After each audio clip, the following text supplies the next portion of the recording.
14-68 last year, people. They lost 28 games in a row at one streak. They're now 7 games over 500.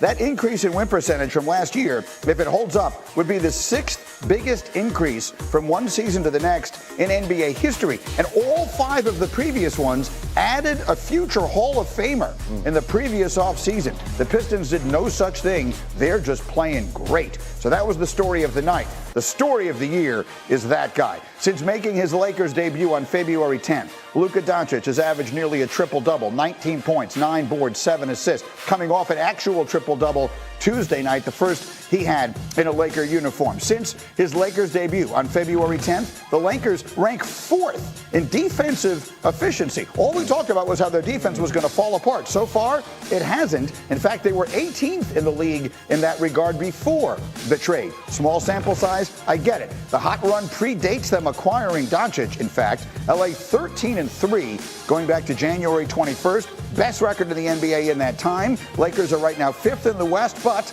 they're only 2 games out of 2nd in the West. So let's dive in a little bit here. Alan Hahn makes his way over from the Garden where he was working late last night. And we got Rudy Gay. So I've not had a chance to talk to you about this. Yes. LeBron plus Luka equals what? What is this Laker team capable of doing this year? I don't know. I don't think anybody really knows. We all kind of understand that this was kind of a future play. LeBron's getting older, but they're playing with house money right now. Luka's been playing great. They've been meshing right now, but we haven't really seen them have the kind of adversity that it takes to make a good team. So we'll see. I really can't give you an answer of what they are or what they can be, but I know this was a future play, and they're just playing great right now. I think it was painted as a future play, Alan, and all of a sudden the future seems to have shown up pretty quickly. It's because, to me, again, Rudy, what I've seen so far from watching this team is how fast 2 stars seem to mesh together, because that doesn't always happen. No, it doesn't. A lot of times you'll always hear about how we're going to need some time together, we got to figure it out. 2 high-usage players who are used to having the ball in their hands, you necessarily will not have what they have right now. And why do you have it? Because LeBron, I think, recognizes what he has in Luka Doncic. He calls himself the wide receiver. Luka's the quarterback. Once they've established that, to me, the telepathy that's going on the court with these 2 is special. Yeah. And the more minutes and more time they get together, you can only imagine it's just going to get better. Yes. And that's scary for opposing defense. Rudy, here's what stood out to me the most. In the game the other night against Dallas, LeBron James had 16 points in the 4th quarter. It's his highest scoring 4th quarter of the season at the age of 40. Why is that? It's because he's not being counted on to carry the team on every offensive possession. I think it could. Look, LeBron has already found the fountain of youth, but maybe Luka helps him spend a little more time there as time goes on. I mean, when you have the most points in history and you have a dynamic score on the team, it makes things a lot easier, you know. So, it's just it says a lot about, LeBron's his basketball IQ. He just finds a way to be effective everywhere he goes, no matter what it is, who he's playing with. That's one end of the floor. Your concern is the other end of the floor. Yes. Why? Yes, I mean, okay, we can continue to talk about LeBron. He is 40 years old, and playing in these playoff series and playing deeper in the season, it gets tough. And being able to play different positions at his age, I'm not sure if he can do it. He's surprised us up until this point. I think we all know that LeBron's capable of doing, different things, but I think to be successful in the postseason, they need a lob threat and also a rim protector. So the defense, Alan, we have the stat that their defensive efficiency numbers, for what it's worth, small sample size, have been very good since they got Luka. And I would credit J.J. Redick for that. And that's kind of why the belief factor stays in him, because what J.J. Redick has shown you in his first year as a coach, let's not forget, it's his first year ever coaching any level. And he has shown, Saturday, he showed you a maniacal preparation for a game against a really good team that was rolling against an MVP candidate, and they shut them down with that smaller lineup. It's going to take a lot. They do have good defenders around those 2 stars, but they've also talked about how they're going to have to play faster and harder on defense. That effort is good once in a while, and in the playoffs, you'll get it. But they have the 4th hardest schedule left this season.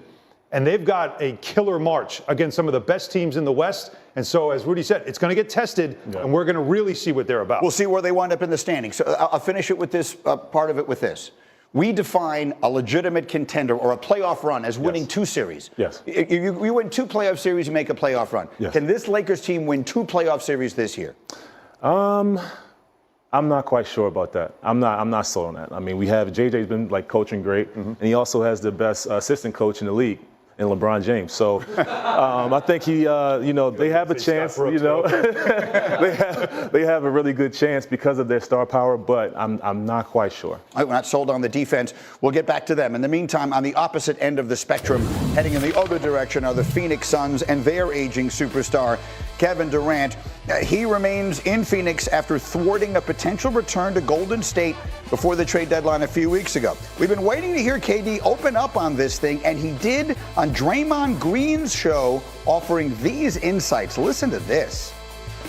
I want my career to end on my terms. That's the only thing. Bingo. That's the only thing I'm worried about. I get why y'all want to trade me, and y'all looking at it just from simple fact that's just business, but from me looking at it, I'm just like, it just don't make sense for either side right now to go through that. You know what I'm saying? When we just play the season out, and if that's the decision you want to make, in the off season, then you figure it out. So big. Yeah. It's just such a big change to make, and I've been through it before. I was like, damn, that's not really it. So that was a really interesting insight, and obviously talking directly to Draymond, who's there in Golden State, and we all know whatever their history is together. What did you hear from Kevin Durant there, Rudy? That's a loaded question. What did I hear? I mean, obviously everybody, especially at this caliber, wants to end their career, how they want to. I don't think at this point, it's a lot that goes into it to trade someone of his caliber, a lot to give up, and I don't think it necessarily he has a lot. Obviously he's going to have his choices of where to go, but I don't think it's as easy. Are you surprised you didn't want to go back to Golden State? Well, no. I mean, it seemed like a bad breakup, for them, to end what they had. They were one of the most dynamic teams I've ever played against and been around. So to end that, it had to be a bad breakup. I'm not quite sure what it was, but I guess it was bad enough not to go back. So let's just live in the Warriors world for a minute here. Alan, I'll start with you. Are the Warriors better off? You were the one who coined the phrase the Butler bump. Yeah. Are they better off having gotten Jimmy Butler than they would have been having gotten Kevin Durant? I'll say short term they are, because I think if Kevin Durant goes there, you get a bump also because he kind of already knows how he fits there. Right now there's no Klay Thompson, but they still have similar players, and he has Steph Curry. So I think there's a familiarity that would have worked right away. See, I agree with him, though, that it would have cost a lot. It was easier to get Jimmy Butler because Miami wanted to move off of him. But I don't think Kevin Durant lives in the world of regret. I think he saw the situation and realized the story that would be. We all are going to regret the fact that we didn't get to see that team, like Rudy said, stay together because they were dynamic. Yes. And how many more championships would they have won? But also that we didn't get to see them reunite and see what it could be. Yeah. But there will be options for KD. So this Warriors team, with Jimmy Butler, as good as they've looked since he got there, same question. Can they win 2 playoff series? Could we see Golden State and Steph Curry back in the conference final? I think possibly, but they kind of run the same questions we have for the Lakers. They have dominant players, but they don't have size. And they have very smart basketball players as well. So, I mean, that's one of those teams that they could be dangerous. I really can't put my finger on what they can do. I think the ceiling for both teams is probably Western Conference Finals, but, they have to get there.